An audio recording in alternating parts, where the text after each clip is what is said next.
आज मी काही शिकवायला नाही आली. आज मी फक्त सांगणार आहे, मी माझ्या 14 वर्षाच्या मुलीशी कसं वागते. कारण या वयात मुलं बदलत नाही, आपण बदलायला हवं. या वयात मुलं ऐकत नाही असं आपण म्हणतो, पण खरं सांगू का? आपणच त्यांचं ऐकत नाही. मी माझ्या मुलीला आधी बोलू देते, मगच माझं मत सांगते.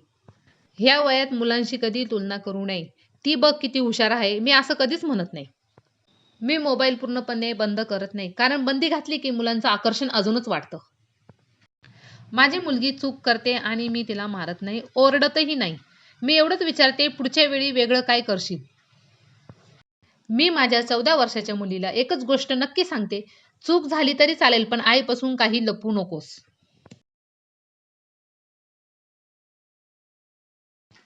आजची मुलं वाईट नाहीत, फक्त गोंधळलेले आहे. जर तुम्ही पण 14 ते 17 वयाच्या मुलाचे पालक असाल, तर हा अनुभव कोणी एका पालकापर्यंत नक्की पोहोचवा. आणि अशाच खऱ्या अनुभवासाठी सबस्क्राईब करा.